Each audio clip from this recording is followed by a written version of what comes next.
여드름은요 면 끝이에요. 원장님, 여드름 피부가 하는 가장 최악의 실수가 뭔가요? 아니 왜 나는 남들이랑 똑같이 뾰루지가 올라오는데도 색소 침착이 더 많이 남는 것 같지? 네, 여러분 안녕하세요. 반짝반짝 윤재입니다. 여러분, 여드름 뾰루지 한 번쯤 나본 적 있으시죠? 여드름은 타이밍이 중요합니다. 타이밍 놓치면 색소 침착, 함몰까지도 가는데요. 제가 피부클리닉 원장님께 원장님, 여드름 피부가 하는 가장 최악의 실수가 뭔가요? 라고 했더니 타이밍을 놓치는 거. 타이밍 놓쳐서 흉졌을 때라고 하더라고요. 그래서 오늘은 염증성 여드름 타이밍 놓치지 않고 케어하는 법 말씀드리겠습니다. 뾰루지, 화농성 여드름 모두 같은 맥락인데요. 기억해 주셔야 할 건 바로 이겁니다. 작은 불도 크게 보는 초기 대응, 꺼진 불도 다시 보는 재발 막는 홈케어. 피부클리닉 원장님께 여드름에 대한 큰 맥락 듣고 여드름 전문 서적에 있는 내용들 녹여서 만든 영상이니까 오늘 끝까지 잘 시청하신다면 후유증 최소화하면서 올바른 방향 잡는데 도움이 되실 거예요. 그럼 바로 시작하겠습니다.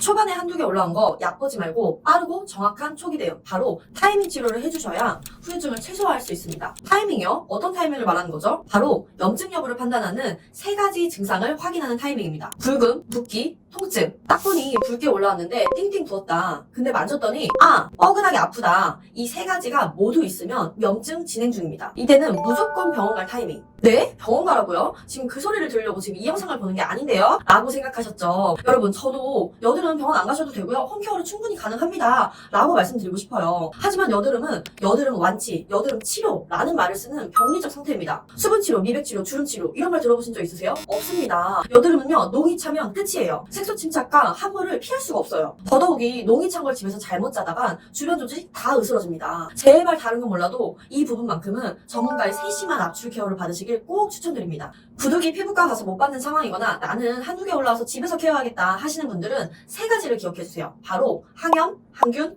피지.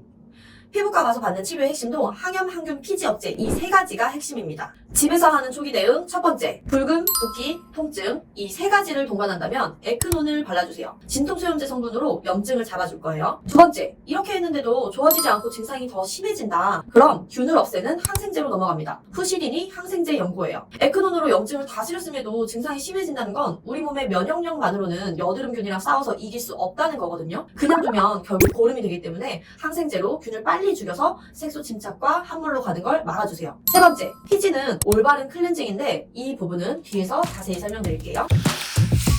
이렇게 타이밍 놓치지 않고 초기 대응 잘 해줬다면 데일리 홈케어를 병행해서 재발하는 여드름 불씨를 잠재워주세요. 데일리 홈케어도 항염, 항균, 피지 이렇게 세 가지가 핵심입니다. 여드름 홈케어의 핵심, 0순위, 1순위를 다투는 게 염증 케어와 피지 조절입니다. 앞으로 제가 말씀드리는 모든 홈케어의 방법이 염증을 줄이는데 포커싱이 맞춰져 있습니다. 색소 침착, 재생관리 등 하고 싶은 거 너무 많으시겠지만 염증 못 잡으면 어차피 또 올라와요. 다 소용없어요. 무용지물입니다. 염증 케어가 우선입니다. 염증에 좋은 성분들 티트리, 녹차, 병풀 너무 많지만 제가 선택한 건 바로 아줄렌입니다. 이유는 면역력 때문이에요.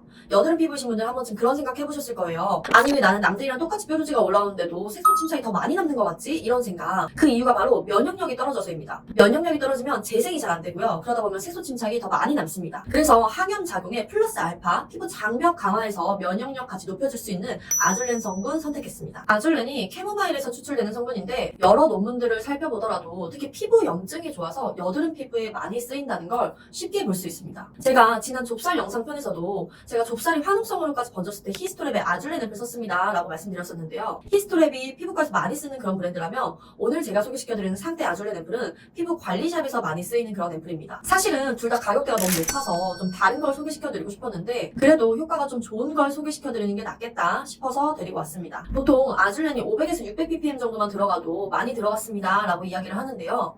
이 제품은 1000ppm으로 매우 고함량이 들어가 있습니다. 다른 항염 성분 화장품 썼는데 나는 별로 효과를 못 봤어 라고 하시는 분들께는 고가이긴 하지만 효과는 확실한 상대 아줄렌 앰플 추천드릴게요. 두 번째는 아로마티카 로즈마리 에센스입니다. 제가 좁쌀 영상편에서도 녹차로 만들어진 아모레퍼시픽 빈티지 에센스 소개시켜드렸었는데요. 녹차가 좁쌀이나 염증성 여드름에도 모두 좋습니다. 그렇긴 한데 가격이 워낙 고가이다 보니까 저도 구매할 때 좀 후덜덜 하는데요. 그래서 저렴이 버전으로 제가 소개시켜드리는 게 바로 이 로즈마리 에센스입니다. 메인 원료는 완전히 다르지만 로즈마리가 워낙에 워낙에 항균 항염 효과가 뛰어나기 때문에 빈티지 에센스를 바르면서 느끼는 그런 효과를 기대하기에 괜찮습니다. 여드름의 주된 원인이 되는 박테리아에 로즈마리 추출물 항균 효과를 실험한 논문인데요. 표를 보면 높은 항균 활성을 보이고 있어서 여드름 주 원인이 되는 세균에 항균 효과가 뛰어난 성분임을 볼 수가 있습니다. 항균뿐만 아니라 항염, 항산화도 굉장히 잘합니다. 전성분 보더라도 수분을 채우고 가둬서 촉촉하게 해주는 성분들로 꽉 채워져 있어 피지가 많은 분들 사용하시면 아마 만족도가 높으실 거예요. 겨울철에는 두세 번 정도 레이어링해서 더 발라주시면 수분감을 높일 수 있습니다. 피지 조절은 레티놀과 클렌징 두 가지를 말씀드릴 거예요. 여드름 치료를 위한 전문 서적을 보면요. 항염이라는 단어와 함께 꼭 나오는 게 바로 레티놀입니다. 레티놀이 과도한 피지를 조절해주는 역할을 하기 때문에 여드름 관리에서 레티놀을 절대 빼놓을 수가 없습니다. 과도한 각질 케어에 항염, 항균 효과까지 다 두루 갖추고 있기 때문에 여드름 피부라면 꼭 레티놀을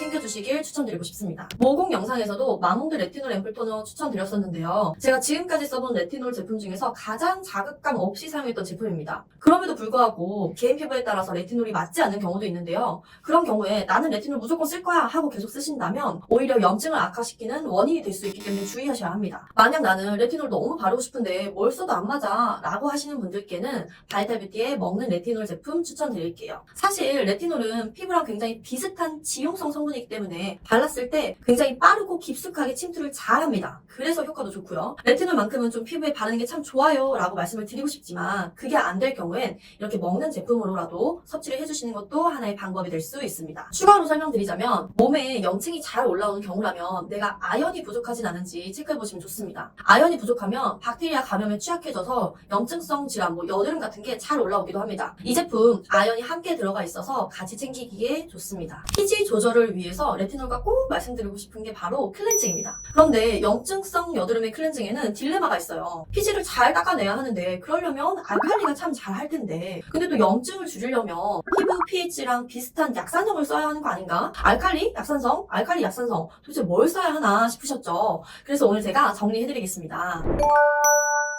피지를 잘 닦아내기 위해서 알칼리를 먼저 써주시고요. 마무리는 약산성으로 해주세요. 피지는 여드름의 원인이기 때문에 이거를 잘 씻어내주는 건 너무너무 중요한 필수 과정입니다. 그래서 알칼리성 세안제로 확실하게 씻어내주시고 피지오겔 클렌저 같은 약산성 클렌저로 마무리를 한 번 더 해주세요. 피지오겔 DMT 클렌저는 클렌징력은 많이 떨어지지만 촉촉함을 유지해주기에 좋은 약산성 클렌저입니다. 간혹 클렌징 폼에 거품을 내기 위해 들어간 성분이 피부에 트러블을 유발해서 여드름이 올라오는 경우도 있는데요. 피지오겔 같은 그런 클렌저로 마무리를 해주게 되면 이게 원인이 돼서 트러블이 올라오는 경우가 좋아지는 경우도 덜어 있습니다. 그냥 일반 약산성 폼 추천해주세요 라고 하신다면 비플레인의 녹두 클렌징 폼 추천드릴게요. 메인 성분 녹두뿐만 아니라 인도 멀구수 추출물도 항염에 좋은 성분인데다 클렌징력도 나쁘지 않습니다. 안에 녹두가루가 있는데 워낙 고와서 저는 클렌징하면서 별로 신경이 쓰이진 않았습니다만 이런 것도 신경이 쓰이신다면 나드의 티트리 약산성 폼 추천드릴게요. 항염에 좋은 티트리 성분 메인으로 들어가면서 아하파 성분 다 들어있어서 클렌징하면서 어느 정도 각질 관리 되실 거예요. 한 가지 꼭 기억하셔야 하는 건 늘 똑같은 방법으로 클렌징을 하시면 안 된다는 겁니다. 그날 피부 상태, 컨디션 봐가면서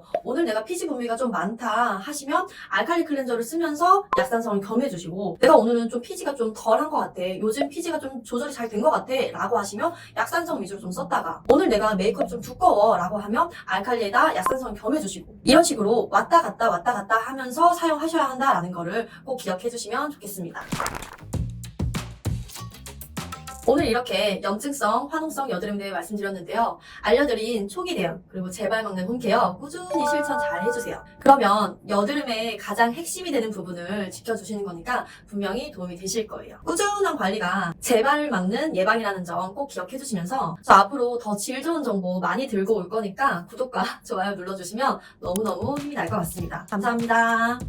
여기서 추가로 말씀드리자면 농이 있는 경우는 꼭 적절한 시기에 병원에 가서 배농하시기를 추천드리고 싶어요. 색소 침착과 함몰을 막기 위해서. 알아서 좋아지겠지 하고 그냥 두면 농이 주변 조직을 누르기 시작하고 그렇게 주변 조직이 눌리면 괴사되기 시작합니다. 농 속에서 균이 계속 늘어나고 있고 나중에 농이 빠지고 나면 이 자리가 비어있죠. 이 비어있는 자리만큼 함몰이 되는 거예요. 흔적을 최소화하고 함몰을 막기 위해서는 적절한 시기에 농을 빼줘야 한다는 거 꼭 기억해주세요. 주의하셔야 되는 건 배송 잘못하면 주변 조직 다 으스러집니다. 꼭 전문가의 때문에 세심한 케어를 받으시길 꼭 권유드릴게요. 저는 항생제 내성 생길까봐 싫은데요 하시는 분들도 계시죠. 지금 여기는 전쟁터예요. 외부에서 여드름균이 막 침입해가지고 내 몸에 있는 백혈구가 엄청 열심히 싸우고 있는데 지금 지고 있단 말이에요. 내 몸에 가지고 있는 이 병력만으로는 여드름균을 이길 수가 없어요. 근데도 나는 지원군 필요 없어. 몇 명 안 남은 이 병력으로 한번 싸워볼게. 이 얘기는 결국 나는 질 거야 하는 이야기랑 똑같습니다. 심한 감기를 항생제 안 쓰고 버티면 어떻게 돼요? 폐렴으로 가기도 하죠. 그래서 싸움에서 지고 있을 때는 빨리 항생제를 써서 균을 빨리 죽여주는 게 색소 침착과 함몰로 가지 않는 후유증을 최소화할 수 있는 방법입니다. 항생제 쓸 땐 쓰셔야 돼요.